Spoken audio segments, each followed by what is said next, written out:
All right, we're live.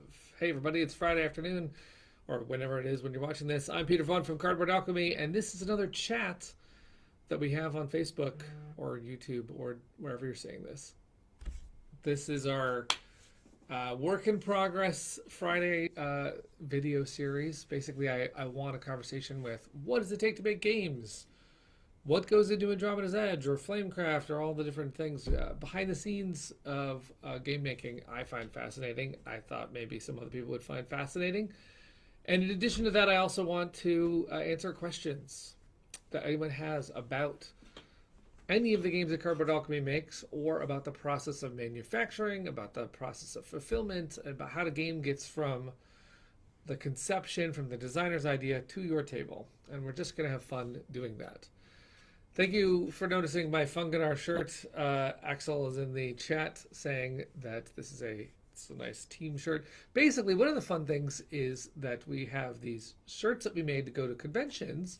Because at a convention, you want to broadcast what game you're all about, and we needed something to say Andromeda's Edge. So we made, but I couldn't decide on just one faction shirt because I liked this one and I liked a different one. We have dragons on one. And so because we couldn't decide, we made a couple. And then people said, oh, I like those. And so we are having this fun contest on our social goals right now on Andromeda's Edge to, at the end of the campaign, the designs or the factions that have won the day, won the most votes overall, been the fan favorite, the most popular, we're going to go put those on a t-shirt website so that anyone who wants to join the team, be part, get an Andromeda's Edge shirt, be in the, I was going to say Cool Kids Club, but I don't think that's cool, but it's a thing. I would wear it. I actually like this design a lot. We did a Dwellings shirt. I did a Dwellings shirt back in the day when I made the game Dwellings of Eldervale, and it had 4 units on it, and I thought that was fun, so I thought, let's do another one. And so we did 4 ships in a row. It didn't look as good. So now we're just doing like one faction logo because it's kind of fun. We've got a question. Oh, Axel says, can I vote for Pizza Coven as a design? Now, when I say that we're going to put the most popular campaign, the logos that win the Andromeda's Edge campaign, we're going to put them on a t-shirt site. What I'd also like to do on that t-shirt site is put the Pizza Coven shirt for Flamecraft, because I do know some people did ask about that.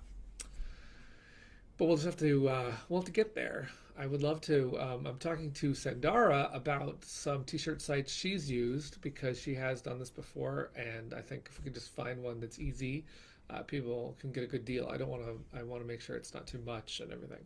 All right, so we have another question, which is, Alex says, I sent an email to the address in the campaign regarding the retail pledge, but no response yet. I just want to know the business terms and requirements for international retailers to Mexico. So let me explain something about the retail. There are 2 emails.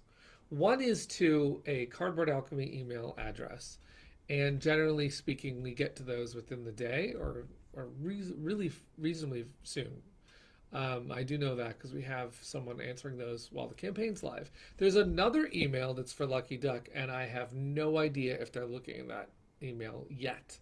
Only because the retail for Lucky Duck, the portion where they would take the standard edition and take it to stores, that doesn't happen for a while. So I'm not positive about their time frame. But if you have not gotten an answer from Cardboard Alchemy, hopefully we can get that solved really quickly, because we are going. We're live and there's a lot to answer, but we are trying to do that within a reasonable amount of time. Okay, Cardboard Alchemy is confirmed. I will look for your name. It shouldn't take too long to get you an answer on that. So now there's I think Mexico. If there's any delay, maybe we have to look up the rates for Mexico on the all-in package, because there's so many different regions. But we're very excited about getting the game to Mexico, and we're very excited that we have a fulfillment partner in Mexico. So that'll be fun. That'll be should make it speedy, faster overall for everybody to get these games out to Mexico, which you think we should be able to do.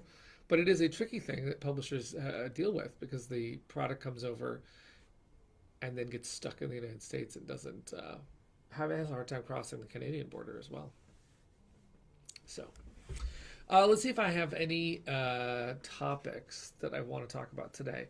I don't have a lot of like what I'd like to do in general is bring a topic that we're going to talk about, say manufacturing or game design.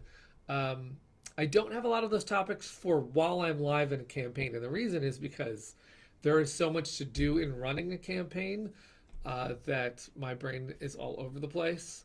But I do want to keep these Friday chats so that I can answer questions about any part of it.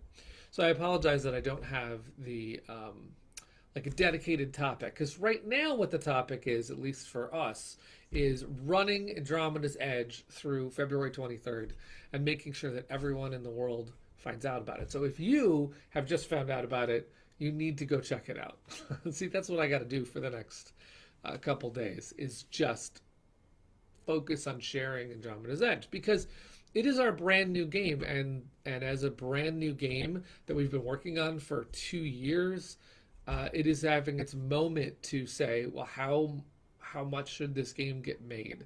Should it get made at all? And thankfully the answer to the latter question is yes. A resounding yes from the many backers who have joined us. We are very excited to have, I believe, 6,500 or more backers who've said, I definitely think it should exist. Let's do this thing.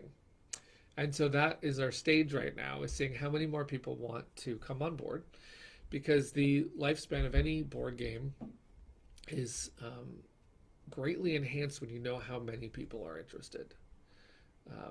You know if you have a game that is going to be once and over, or if a game that's going to last and stay out there in the industry, and that's what we hope to do on this one.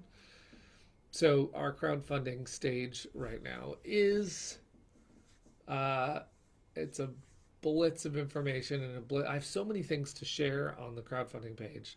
I literally write an update and I think I could write so many different parts I want to share with people.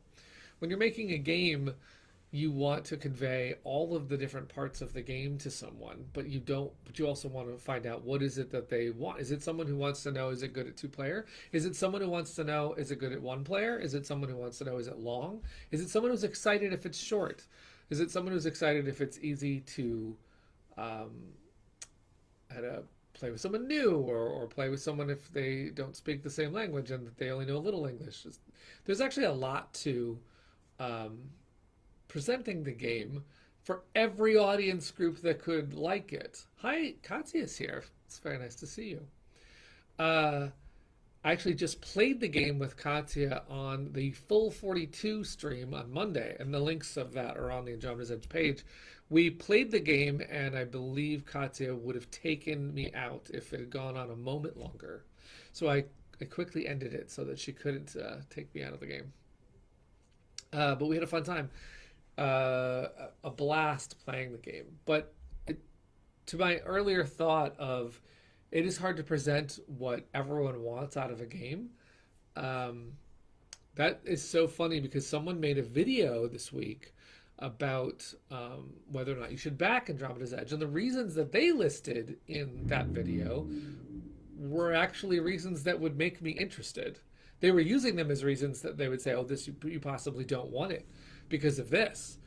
But actually everything they said made me want it. And I work here, so I want it. But you know what I mean. It was funny because it's definitely like it's a dual-edged sword, right? I do believe this is the way that a lot of content creators who are forced to give, sometimes you're forced to give an opinion about something. That's a difficult, I'm sure it's difficult for a lot of people because you don't want to say negative things if it hurts someone, a small publisher or something. But I noticed that on the Dice Tower, they will just definitely give opinions, and some other channels do that. And then what the dual-edged sword is that whatever their opinion or reason is, I don't like it because I don't like dice. Someone out there likes dice and hears that and goes, well, I mean, you don't like it, but that's actually perfect for me. I want it for that reason. So it's a fascinating thing about games. I find that they cooperative or competitive, single player or multiplayer, different modes definitely cause those feelings of like, is it for me, is it not for me? We do get a lot of questions about whether or not Andromeda's Edge plays well for two players. I get that quite a bit. And it was practically designed for two players, but I do understand the concern that I know a lot of games out there, you go buy the game. I'll tell you one of my pet peeves in the game industry is that you buy a game that says it's for 2 to 4 or whatever it says, and then you play it, and then you open it up and it says, oh, but it doesn't work for 2. You have to put this dummy bot character in there that takes turns and blocks spaces. I'm like, that's not a 2-player game. Like that should have been a 3-player or up experience. And I actually wish that there was a warning on those back of the boxes, like includes 2-player assist or whatever the heck you would call that. But I know why we don't have that as publishers, because there's no one to agree on what exactly you would say. And the other reason why it would never work is that a publisher doesn't want to not sell you on a game. And I'm saying that as a publisher, I don't want to put something on the back of the box that's going to make me go, ugh, I don't want it. If it plays 2, it plays, it can play it too, but let's all be honest. Those versions of 2-player are not 2-player. We all know it. I've fallen into the same trap, actually, because I made a game called What the Food, and I originally said it was for 2 to 8, and I was kickstarting the game, and I was excited because I had played it at 2, and I felt like it worked, but it wasn't a 2-player game, and it's arguably not even a 3-player game because it's not as fun. So I wrote 2 to 8, but then I felt bad, and I wrote 3 to 8 because it's like a little bit better if there's some like 3-player thing going on. I just didn't feel like it was for 2. But when I did that, a whole bunch of people got mad, and they were like, I wanted it for 2. And I was like, well, you could play it. Just how do I tell you that it's just not as good? It's not as good. It could be good if you laugh a lot and you enjoy the person you're with. But I can't write like, if you're funny and you laugh and you like to tell corny jokes. I don't know. I couldn't write like the caveats for what would make this fun a 2-player. Katya says that the video that I'm talking about, and she knows the video I'm talking about, she believes that it was pure clickbait. And I know that there is that's a whole topic right there. I think there's this growing part of the industry that is trying to find its niche. These are content creators that are trying to get a hold somewhere of views because they want to be part of the board game industry, and I don't blame them. I love to be part of the board game industry. I think there's a couple of them that are on this, like, I'm not going to say sloppy seconds of Kickstarter, because I understand that Kickstarter is fueling a lot of people's jobs. A lot of the industry is actually owes a lot to Kickstarter, reinvigorating it or keeping it. Some people will have different opinions on that, but the point is that I think Kickstarter has created a lot of secondary roles. And some of those are like pledge manager systems, and some of those are fulfillment companies, and some of them are coverage for what's hot and should you back this. I think a lot of those videos are struggling to find out how to be the video source that everyone goes to. And the tough part about those creators is that you don't have the product in front of you, because the creators that are getting the product are the ones that have been in it a long time and who have made, steadily made videos proving that they can cover a game objectively or in some way that says, hey, listen to this, I'm a professional, I can cover this game. And then if you're brand new, how do you cover a hot game? A lot of times the way you could do it is by sort of playing against the audience and the hype and saying like, oh, it's popular, so don't back it. Or it's, I heard a rumor. Like, a lot of those sites are in fact not great. I didn't mind this one, the one that I'm talking about, because I thought it was funny and well done and entertaining. And to me, if you're making an entertaining YouTube video, you're probably going to get my click or my laugh or my whatever. And I was actually kind of thinking, if it is for clickbait, I'm sorry, but I got the vibe that it's a person that is trying to stake out their home in the business and is doing it in a way that, unfortunately, I wish I could talk to them and explain to them how we are a small publisher, and it does hurt when someone says, like, hey, I think this and that and the other, and that's not true. They're just making assumptions. We're definitely like affected by those kind of videos. But at the same time, that particular one that I'm talking about was lighthearted. I thought it was funny, so I laughed. I had a good time. Enough about that. I have a question here. I am all in on Andromeda's Edge, but will there be a printing for Mission Catastrophe? Mission Catastrophe. That's an interesting. That is one of that's our first board game. So anyone who doesn't know, we have our very first game was called Mission Catastrophe, and it is also a space game. So that was fun, and it's also illustrated by Sergio Chavez, the same artist that we're using on Andromeda's Edge. Now, it did well. I mean, our very first Kickstarter we funded over $100,000. That was very exciting. And then we made copies for backers, and then the pandemic slowed down the shipping. Took us a little bit long to deliver it, longer than my taste. But we did make a quality product, a really solid game, a beautiful game. I love Mission Catastrophe. However, our partner, Lucky Duck, did not feel the same love for Mission Catastrophe. And Lucky Duck is our partner taking Mission Catastrophe, or taking all of our games, to the market. So Lucky Duck said it's a little too, take that. You guys have heard of that term.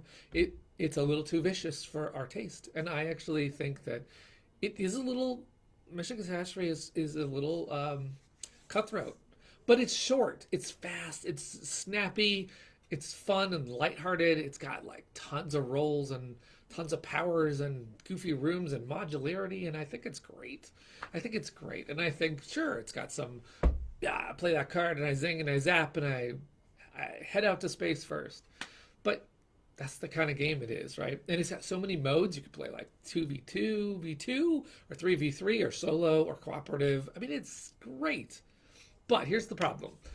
In our scenario, we cannot print Mission Catastrophe if there are no retail commitments for Mission Catastrophe. So for now, Mission Catastrophe is one of the gems of crowdfunding. It existed. It has its place, but we are now mostly out. Now I will tell you the good news. If you are looking for Mission Catastrophe, and I know Bryce is saying this question, we have a couple copies left of Mission Catastrophe. Mission Catastrophe is planned for our web store, which we're going to be opening in the spring, and we're going to put the remaining copies on there. Not for every region, so I don't know where you are, Bryce, but we'll probably North America and the UK will probably have some copies of Mission Catastrophe. And here's the good news for Mission Catastrophe from my point of view, which is that Brad and I, who run Cardboard Alchemy, believe in that game and believe that it didn't get its shot, and believe that it's still a really good core game, and we're great friends with the designer Matt Walters. And we could see another version of Mission Catastrophe someday, or we could see a rebirth, or we could find a partner that does want to print Mission Catastrophe. So never say never. Mission Catastrophe could come back or in a different version. But right now, it's out. It's just a limited thing. And first, what's funny about that is we warned everybody on the Kickstarter. Every single one of our Kickstarters is not guaranteed to go to store shelves, because we are a company that, for our particular model, we are crowdfunding and crowdfunding the next one and crowdfunding the next one, because we like to make games and experiences, and if they work out where everyone wants them, fantastic, and we would love to see them go on for years. And if they're the type where everyone says, hey, I don't want it, then of course that's what crowdfunding is for.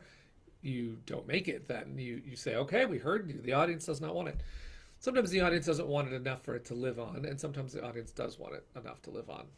I think you can contrast Mission Catastrophe's reception with Flamecraft's reception, which is a loud, yes, please keep doing Flamecraft. I love both of them, but I do understand that the Artisan Dragons they're special. Katya says she needs to play her copy of Mission Catastrophe. Yes, you do. If you are one of the few that own it, it is your mission to push people out of airlocks whenever you can. There's a lot of fun game in that. There's so many cool tiles in there. We put there's a regular ship, and you can build the regular ship, but it's so modular. You can actually change the rooms in the ship. So instead of having the teleporter or having the cargo bay, you can stick in the robot bay and the tractor beam. There's useless rooms too, like the chompers. We took that inspiration from Galaxy Quest. There's a room that is designed to do nothing but kill you. It's fantastic. That's a good game. It's such a good idea by Matt Walters, a first-time designer who I think he has a technical Emmy. He has like a job that's not making games, but he had a great idea one day to make a game, and he was passionate about it. And I love when someone gets into this industry and has this burning desire to make a board game, because it's such a small niche industry that you could easily come up. It's easy to come up with an idea. It's a lot harder to go to I met Matt at a prototyping event. It's like you have this idea and you care about it so much that you go show it to complete strangers and say, "Is this idea any good?" And usually they tear it apart at those. I run one of those every month in Los Angeles, and it is it's 2-hour block. You put your game down on the table and you have random people test it, and you find out if it's any good. And a lot of times games crash and burn at those things. That's what happens. It's actually how, but you find gems there too. Hey, Samuel Marshall with a question about piece quality. The stands for the minis, are they thick enough to survive shipping? Heroes of Land, Air, and Sea has a significant problem with theirs breaking. Now that's interesting. Here's a new challenge for us on Andromeda's Edge. Andromeda's Edge is the first time we're making minis that are going to be on stands, with the exception, and by the way, Mission Catastrophe had a mini called Gizmo. Gizmo was sort of a fun take on Stitch and a gremlin, and so that character was meant to be on the ceiling, and so we had a clear stand for that mini. But most of our minis have been on a base, like all the Flamecraft minis and most of the Mission Catastrophe minis. So here on Andromeda's Edge, we do have a peg stand situation. Now, our solution, we've been looking into it, and our solution is to go the route of like X-Wing and have the pegs be removable and not inside, not ship with the mini. So the mini will have its own spot in the game trays, and then the stands will have a spot in the game trays. And right before the game, you would pick the minis you want for the game, because in Andromeda's Edge, you pick the A, B, C, D, and S raiders that are going to be the game that day. And you pick those out, and then you would just have to put them on the bases. With a small asterisk to that, which is that there are a few of the minis that are starting to become complicated in a fun way that might benefit from the stand being built in. Now, if that happens, and there may be a couple where the stand is going to be built into the mini, we will make sure that that's packed really well, that is treated properly, because our trays are done by Game Trays. Game Trays we've worked with on 2 other games, and I've seen their quality in a lot of games, and they are the premier company for making sure everything fits. Everything has ease of coming out and putting back in. Everything is safe, and everything is functional. And that's one of the most unique parts about Game Trays, is that they make things intuitively. Like if a deck of cards is sitting in a tray slot, it usually has a plateau below it so that a finger push can actually tilt it up towards you and make it easier to grab out of the box. That kind of innovation is all over the place in Game Trays, and additionally, their plastic is thick if it's done right. I know some companies have cut that corner, but if it's done right, the lid is tight and the tray is safe, and so is the mini inside. We have another question about the swarming raiders in Andromeda's Edge. Are the swarming raiders significantly smaller than the large singular ones I am cool with that.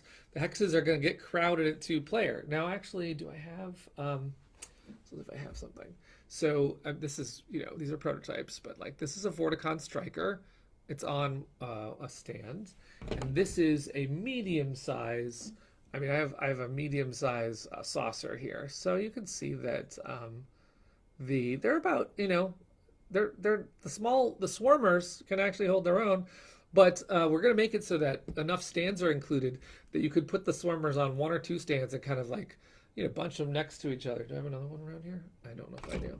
But we also have like here's a rough earlier version of the Ice Pirates, and so you can see that like they are a little smaller, but they are still pretty.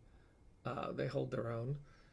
They're going to definitely be smaller so that they can fit when you do have. They're going to be the type that come at you first. I'm going to bring out a regular ship, a transport, so you can see where they are. Now, so like your transport will be on the bottom here on the planet, and they'll be on a stand that goes nearby. We've made it so that the developments, which are the buildings, and the raiders and the ships are all going to fit well, I think. The bases that we've chosen to make on the raiders are sort of a triangle, but like a curved triangle so that ships can tuck into that base, so it's not like blocking everything on that hex. Samuel says, thank you for noting that the stands have their own dedicated place, and you're welcome. We're trying to make it on each game that we make, we are tackling something. We're tackling something new. A lot of people who played Dwellings of Eldervale, one of the things I tried to do on that game was I had an idea to turn the player boards with art on them as I turned them into the lid for the game trays. That was an idea that I had after seeing a Game Trays experimental game that ironically never went to print. I don't think that game ever came out. But they had done something similar where they had a lid, and I wanted to emulate that. I thought that was a cool idea. But I was the one that I guess went first and found out how difficult it is to get cardboard to act as a lid and not dent. There's ways you could do it with sliding, which we didn't do because we felt like we could get a snap. And so we did this whole thing and we experimented and we found it. In the end, I thought it still worked, but a lot of people who backed the game were a little bit, I don't know what percentage were unhappy. It is hard to judge because I do think a lot of people liked the game just fine, who snapped that lid in and thought, this is great. I love it. But some people said, hey, I wish there was a proper lid. So on Andromeda's Edge, we've learned that lesson. We are trying to anticipate all of the lessons so that each game can be made the best. I'm learning a lot about trays on different games because, for Flamecraft, we had to put a mat, an entire 42-inch mat in a box. And the first tray design wasn't the best that I've ever seen, because what it did is it just threw the mat on the top and folded it. And I was like, no way. That's not what we're doing here. We're rolling that mat, and we're going to make room for rolling that mat. However, once we rolled the mat, which by the way I think is an amazing success, it pushed other things out of the way, and it's like, oh, that doesn't fit anymore. These are the tough choices that get made, and you're like, okay, what do we not need? And in Flamecraft's case, we thought, yeah, we don't need that snapping lid that we had in Mission Catastrophe. I wish I had that lid back. But you can't have that lid with a full rolling tray.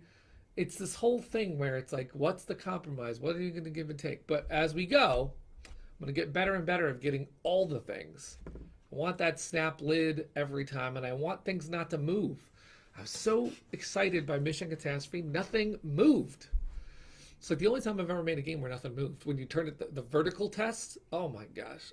Games do not survive the vertical test. It's not just, I don't feel as bad. I used to feel really bad about it, but every game I own from other publishers doesn't survive that test either. So, but it's hard to crack that one, you know what I mean? So I might sometimes want to store my game vertically. How are you going to do that in the game trays and still have the game fit in there?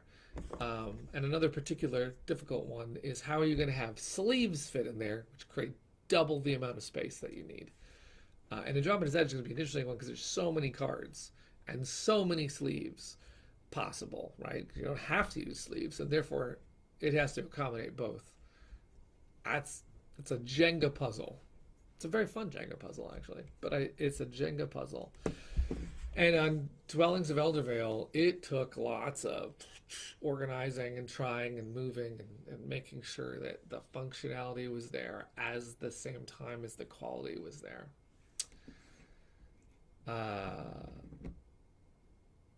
Let's see. I'm sorry to tell you, those cardboard bases for the naughty bots, as naughty of the bots, and do move around. Yes, the cardboard bases do move around. I will say, yes, that's true. And I'm not going to throw Brad Brooks under the bus or anyone else who might have suggested that we make the cardboard bases. You try things. This is what I said in the beginning. You try an idea. I will tell you another idea that was Brad's, and I loved it, and I wanted to do it, and Brad wanted to do it. We were so bummed, but when we were making cardboard, when we were making Mission Catastrophe, we wanted a drawer pullout. And we were like, why does nobody make a drawer pullout for a board game? That sounds awesome. Let's do it. Let's do it. So I don't know if anyone saw the Mission Catastrophe Kickstarter, but we mocked that up. Of course, like, you pull out a drawer and voila, all the components. Then you go to make that drawer and you find out, yeah, that doesn't work. Because you've got a 3mm piece of cardboard that you're using to pull the drawer. Let me tell you, that's not sturdy, right? So you pull that drawer over and over. How many times is that going to go? Rip.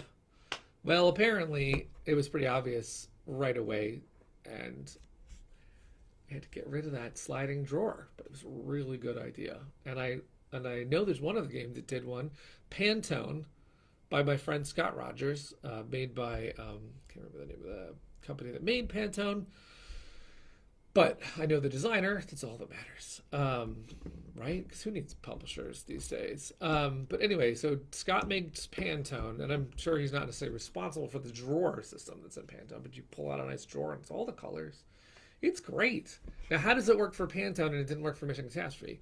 Well, Pantone cards are light, and there aren't that many of them in that game. In fact, you have piles of many colors, but very few colors, or very few amounts of each color. So it's very light. That tray opens like a dream. Mission Catastrophe had cubes and cardboard, dual layered cardboard, and minis, and this, that, and the other. That's heavy. And so now all of a sudden a drawer does not open without force. So then you find out, okay, that's not what we're going to do on that one. But anyway, it is a learning curve. That is actually one of the reasons why I started this chat. If anyone catches these live or catches them on YouTube and learns a little bit about what it takes to go into these games, a lot of times when you see your favorite publisher late on a project, it may be because their budgeted time allowed for only one pass at the tray system, and then when they find out it doesn't open, they have to go back to the drawing board and take more time iterating, because those parts of the process don't happen until the manufacturing partner gets on board and tries some things. And maybe most manufacturing partners do try and communicate well, but maybe they don't communicate that the drawer didn't work well until the moment the drawer is about to go into mass production. And then you realize, oh, that would have been good to talk about earlier, but I didn't ask how the drawer would work. So there's a lot involved in getting a game made from start to finish. Mindclash, I'm getting another comment from Axel. Mindclash also found that Perseverance, they had a very cool design for that game that could not be done for the very same reason. And I totally think that every publisher probably has one of those where they've learned this doesn't work. Actually, I feel like that's one of the reasons why way back when I started this blog called the League of Game Makers, and I don't believe it's online right now, but I do have the blog, which I'll probably put back up, because it's lots of good articles. And they were written from that standpoint of, if you've learned something, share it with everyone else who's making games, because then we all can benefit faster. Like, all the games will get better faster. That's what I want to see happen. I remember that Tom Jolly was one of the authors for that blog. And Tom Jolly, I don't know if anyone knows this, but has been around the industry a long time, made a lot of classic games. some of which got me into this industry. And one of them, Wiz War, I believe Wiz War just went back up on Kickstarter with another classic version of it.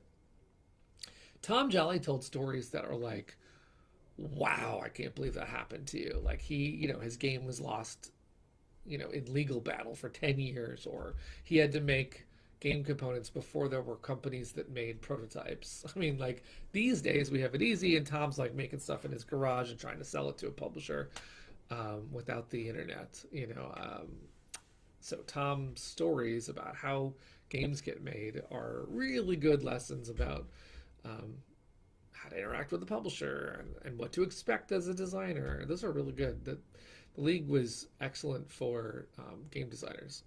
Not necessarily everyone's interest here, but to me, I thought it was fascinating, that stuff. We got a second question from Matt. Second reader question: does it cost more to make them out of different types of plastic? I keep thinking the Ion Storm would look cool and translucent with maybe gold specks. Perhaps that's too expensive mixing materials. What else? The rest of the question, or how would it slow down the process? Now, Matt, inadvertently, your question is going to open something, some answers that nobody else has heard yet about Andromeda's Edge. This is breaking news. I too want translucent material in some of the raiders, Matt, and we are investigating the very thing that you're asking. So we're not ready to reveal because, of course, I don't know that it's going to completely work yet. Because I've made minis before, and I have made minis that have like nothing in Flamecraft is more than one material. So now we're starting to get into this very interesting territory with Andromeda's Edge. And what is that territory? Well, there's already 2 minis that have been unlocked that have an interesting, curious situation. The Ancient Brain has a clear helmet. It's a separate piece. It should not be painted and it should not be washed. But we have promised that there will be wash on everything. So now we're talking to the manufacturer. How exactly will that transparent helmet get on there? But it's gone further than that, Matt, because Sergio, who also loves to do things and try things and experiment, is starting to draw raiders with translucent parts to them. And I said to Sergio, what are you doing? We don't have, I don't know if that could be made like that. And so he's like, why don't you go find out? So that's what we're doing right now. Except it's very hard to do that in the middle of a campaign when I can't show it. Because if I show it, it's going to be like, you promised that was going to be translucent, and it's not. So I can't show you anything yet. But I really want translucent pieces on these raiders. And the more I dig into it, the more I want it on a lot of the raiders. Well, as many raiders as I can get. Because to answer your question, there is more cost, and there is chance of error, and there is chance of delay, and there is chance of complication. Yeah, Ice Pirates, you just nailed it. Ice Pirates is another one. There's I can show an Ice Pirates one if I have it around here. Do I have it? Oh my gosh, the guy who made, hold on one second. Nope, I can't find it. Oh, I'm not prepared for this question. The guy who made our resin minis, which is Mike D. Pasquale, he was printing them in gray so that they could be painted. And then he got inspired by the Ice Pirates, and so he stopped printing them in gray, and he started printing them in a translucent blue, and it's gorgeous. It's gorgeous. And I was like, oh, I kind of want them like that. But of course, the Ice Pirates are meant to be kind of icy and blue, so it fit that one. I'm not sure it fits all of them. I don't know if the saucer should be icy blue. So we put that aside for a second. But if we figure it out for another raider, then I kind of want to have the top of the Ice Pirates be icy blue. So I'm definitely looking into it, but it is very expensive and is very troublesome for the manufacturers. So Axel, who suggests that Awaken Realms might be the person I should contact, I actually do know the head of Awaken Realms, and I might ask him about it because I'm positive it costs more, and I'm positive that it's more complicated, but if we can do it, oh man, we're going to do it. I can't wait to try it. So cool, he says, literally and figuratively, yes, because the Ice Pirates deserve it. Now, if it doesn't happen, you know that it will have been investigated to the fullest. That's what I want to say about it, because I will try. I will definitely try. I can't talk about the raider that's got the most translucent wants and desires because it hasn't been unlocked yet. But we'll get there. And I guess that day I can tell you if we are promising it or not. Well, I've gone about 40 minutes, and I did say that these aren't going to be like too long for anyone to digest at a lunch break. So I guess I will go, especially because there is a follow-up to this. And if you're catching these after the fact, keep in mind a couple of things. Number one, if you have any questions and you want to ask me a question so I can answer it on another stream, please type it in the comments, type on YouTube, type on Facebook.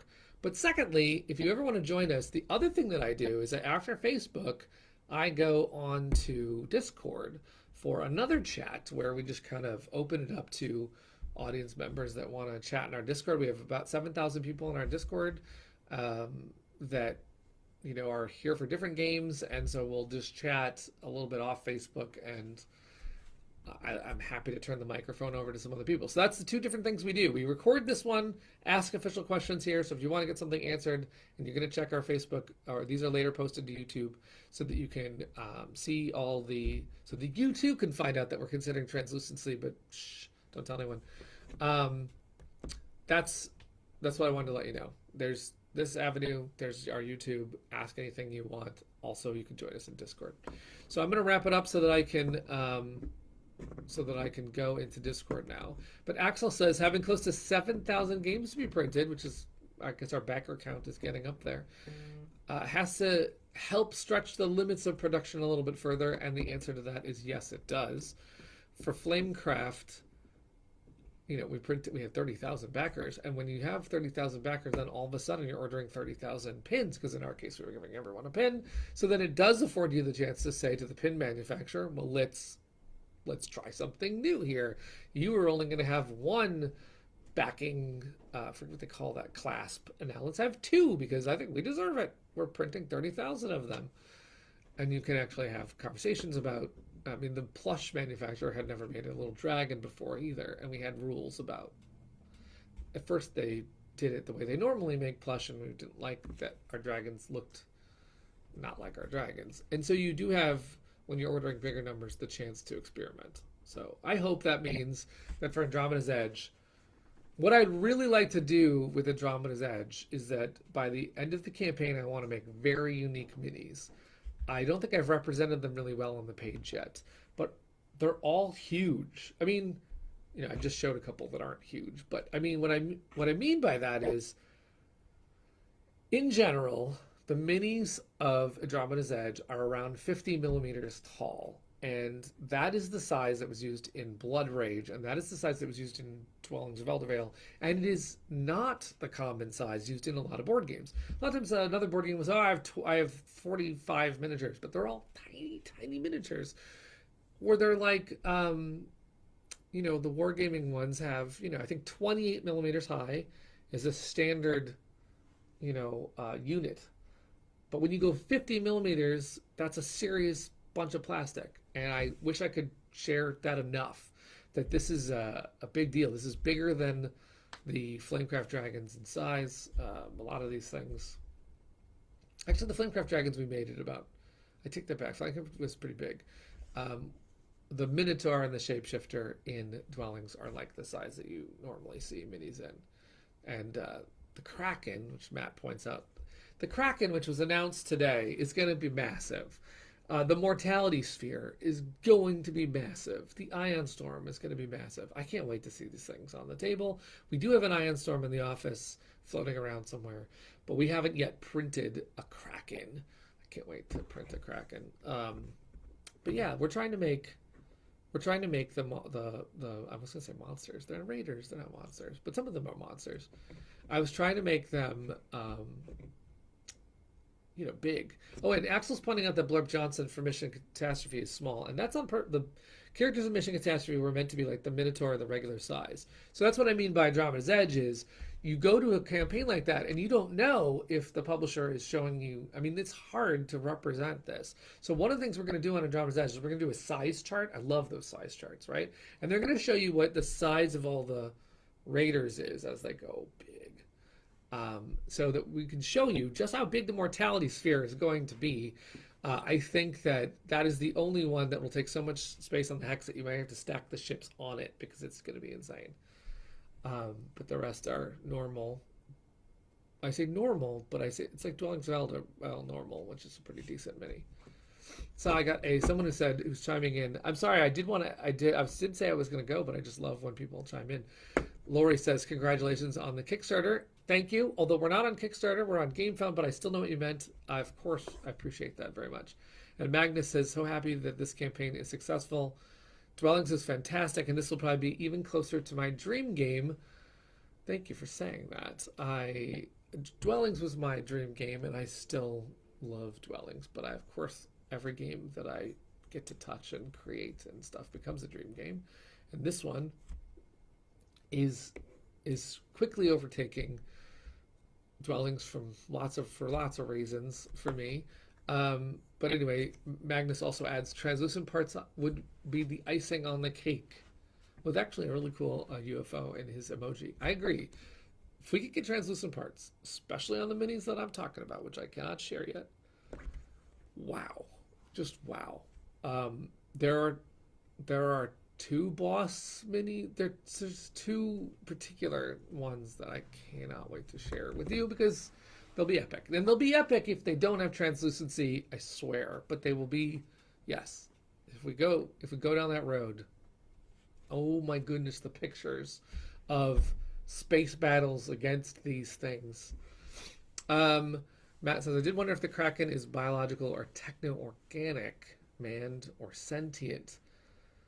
Ooh, those are good questions. Yeah, I was gonna post about it today because the lore is sort of still being developed. It's as Luke says something or as our puzzle writer says something, it like goes into the lore, And I think that looks like an organic biological creature out there in space, although you do kind of wonder about how it's out there. But in our universe, in Andromeda's Edge universe, we are kind of letting a lot of different things happen. We've got factions coming that you're like, I don't know how that's possible. I mean, in space, right? We're suspension of disbelief. It's fantasy space.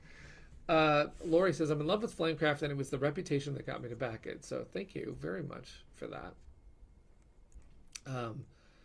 I appreciate that.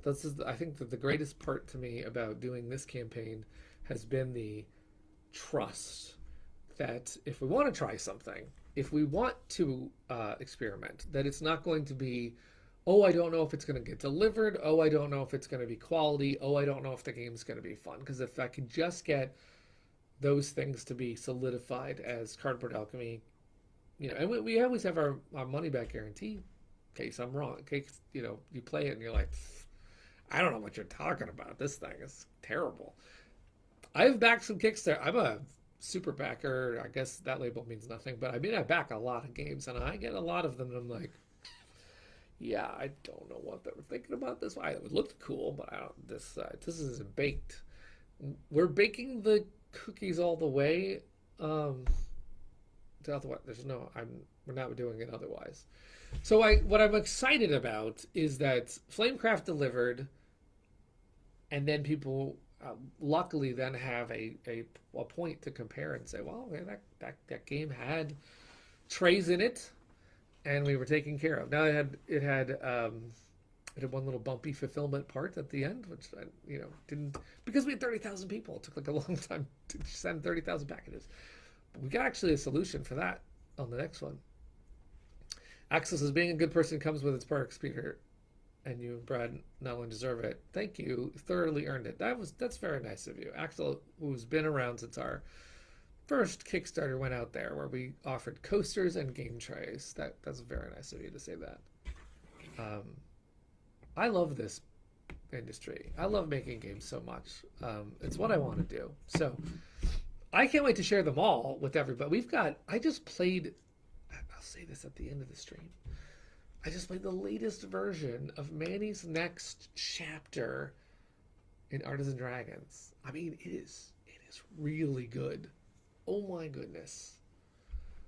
It's like, can we just make all the games? I've got these other dream games. I just had a meeting with a designer who is making a superhero game with me. It's an idea that I had years ago, and I told him it one day, and he said, I want to make that game. And so we're talking ideas about this superhero game that I can't wait to share, but we're not there yet because we're working on this one. And then we actually have another one coming out this summer called Critter Kitchen, which Critter Kitchen is going to start being a part of these streams soon. There'll be a period where I talk about Andromeda's Edge, and then Andromeda's Edge has production parts of these meetings, where maybe that'd be my topic, is let's look at some minis that have come in from production. But then also pre-production or pre-campaign for Critter Kitchen will be another type of topic, which is how do you get ready for a Kickstarter?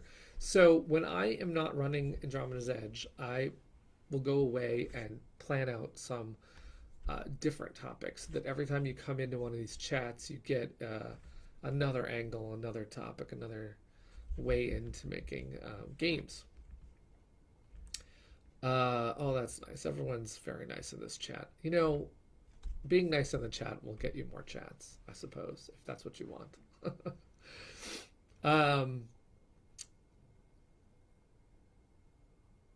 Matt writes about the Andromeda's Edge blend. It's obviously been a sci-fi fantasy blend from the announcement of the Space Dragons. Humbug to all the designers who refuse to back because they prefer the fantasy settings of Eldervale. That is true, Matt, because by the time we're done with this thing, it's going to look more like Eldervale than anybody. I mean, not to say that it's doing anything that's in Eldervale, but like, if I want to put dwarves, I won't put space dwarves if that's what we want to do. Because it's about what's fun. It's not about, I mean, because I've watched a lot of sci-fi and they do weird things. If you watch any Doctor Who or Firefly or Star Wars or whatever, you know that there could be any creature. It doesn't really matter. And then it's about what's fun. We put a nod to the Allied tribes is because, you know, Brad Brooks made Rise of Tribes. And so there's these tribal explorers.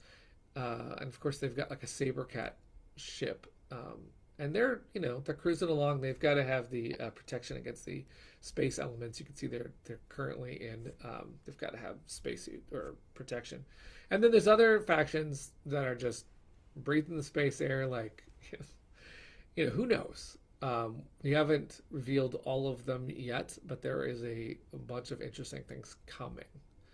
We have some pretty interesting ones. There's Cloud People. I love that one. Cloud People is one of my absolute favorites for theme, and there's so many other cool factions that I don't think at the end of the day you could say this is going to be a dry science fiction.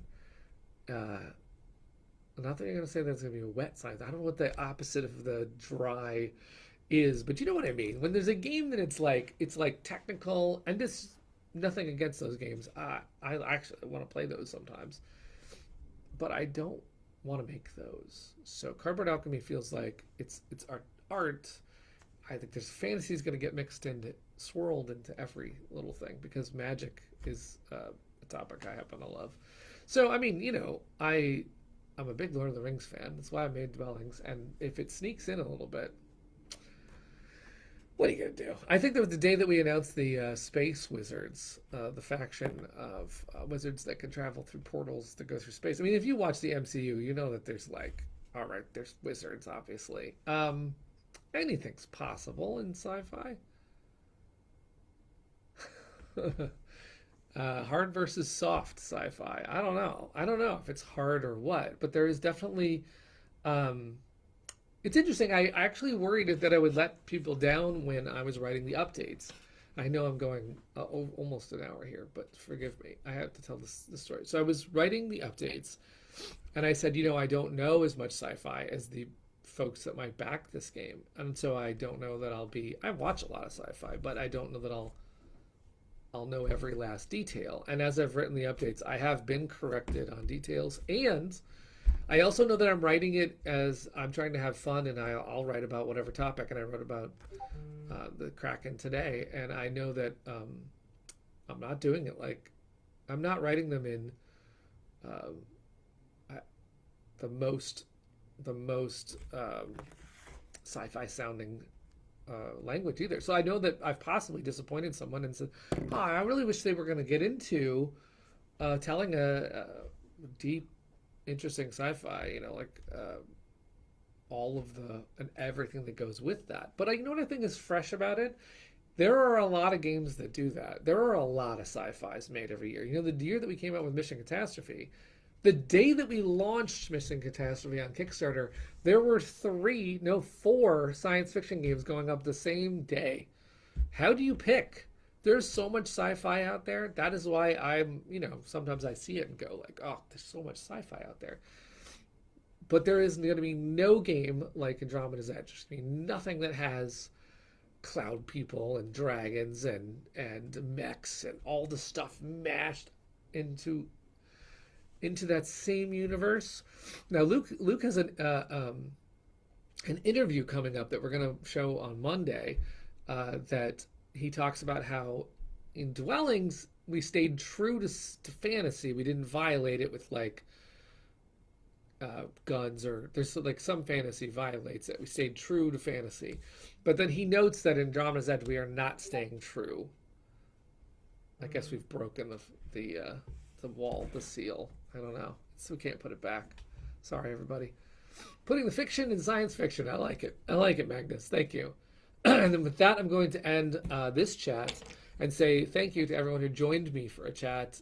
Happy weekend. I hope you get to play some games.